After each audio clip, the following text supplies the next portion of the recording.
বাজারে এসে গেল চালের বিকল্প।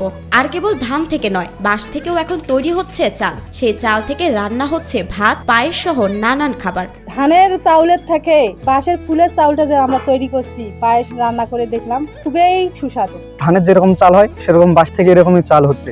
ভাতের জন্য এক ধরনের চাল, আবার পোলাও বা পায়েসের জন্য থাকে ভিন্ন ধরনের চাল। এসবের দিন পেরিয়ে বাজারে এসেছে বাঁশের চাল। বাঁশ বাগানে ধানের মতো থোকায় থোকায় ঝুলছে ফুল। বাঁশের কঞ্চির মাথায় মাথায় ঝুলছে এসব ফুল। শুধু তাই নয়, কেটে ফেলা বাঁশ থেকেও বেরিয়ে আসছে ধান। সেই ফুল সংগ্রহ করে বানানো হচ্ছে এ চাল। এগুলো মূলত বয়সী বাঁশের ফুল থেকে পাওয়া দানা। ভাত রান্না করে খাচ্ছি, আবার রুটি করে খাচ্ছি, খুব ভালো লাগতেছে।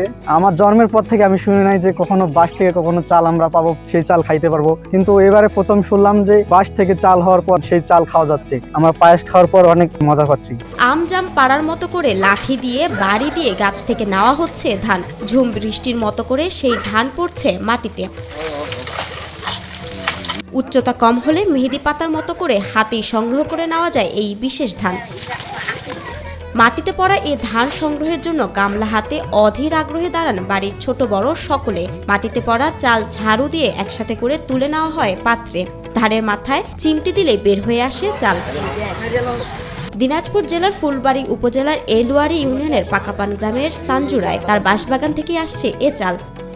আমার নাম সাঞ্জু রায়। বেড়ে বাঁশ থাকে চালটা সংগ্রহ করছে, ধানটা আর কি। বাড়ির পাশের বাঁশঝাড় থেকে বীজ সংগ্রহ করে কুলায় ভালো করে ছেড়ে নিতে হয়। পরে তা নিয়ে যাওয়া হয় পুকুর পাড়ে। পানিতে ভালো করে ধুয়ে পরিষ্কার করে নিতে হয় কাদামাটি। এরপর তা রোদে শুকিয়ে নেওয়া হয়। এরপর সেগুলো শুকিয়ে গেলে ধানের মতোই মিলে ভাঙিয়ে আনেন কৃষক। বাড়িতে নিয়ে আমার মা এটা ধার তো আর কি কুলায়, ধারার পর সে আবার এটা আমি পানিতে আর কি ধুই পুকুরে। ধোয়ার পর সেটা রোদে শুকিয়ে দিই আর কি, নাড়িয়ে দিই।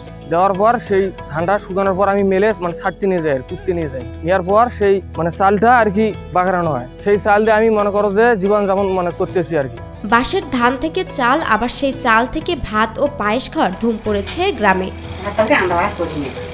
শুনলাম যে আমার কাকু নাকি চাল উৎপাদন করতেছে বাঁশ থেকে। এটা শোনার পর তো আমি অবাক হয়ে গেছি যে বাঁশ থেকে কিরকম চাল উৎপাদন হয়। বাঁশের চালের চাহিদাও বেড়েছে পাড়া প্রতিবেশীদের মধ্যে। 40 টাকা দরে এ চাল বিক্রি করছেন তিনি। এতে লাভ কম হলেও সংসার চালাতে পারছেন সাঞ্জু। আমার অভাব সংসার দিন আনে দিন খাওয়া, এগুলো বিক্রি করার পর সংসার আমার মোটামুটি ভালো চলতেছে আর কি।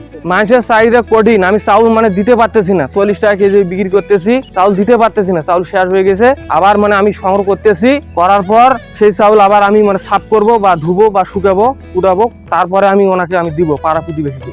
গ্রামের বয়োজ্যেষ্ঠরা বলছেন, এক সময় বাঁশের চাল থেকে রুটি বানিয়ে খাওয়া হতো। দীর্ঘ 50 থেকে 60 বছরে এই এলাকায় এমন ঘটনা আর ঘটেনি। হঠাৎ বেশ কয়েকদিন ধরে এই বাঁশবাগান থেকে ধান সংগ্রহ করে এনে কৃষক চাল তৈরি করছেন। আমি অনেক আগ থেকে শুনছি, যুদ্ধের পর থেকে বেড়ে বাঁশের চাল নাকি হয়। জীবনও দেখিনি, আজ এটা বাস্তবে কয়েকদিন ধরে দেখতেছি। আজকে নিজে প্রমাণিত যে বেড়ে বাঁশের ফুল থেকে যে চাল হয়, আজকে নিজেই আমি খাইছি এই চালটা। এই ঘটনায় এরই মধ্যে এলাকায় বেশ সাড়া ফেলেছে। শুধু তাই নয়, অনেকে দূর দূরান্ত থেকে এক নজর দেখতে আসছেন এই ধান ও চাল। মোবাইল নিয়ে সাঞ্জু ও বাঁশ চালের ছবি তুলতে ব্যস্ত তারা।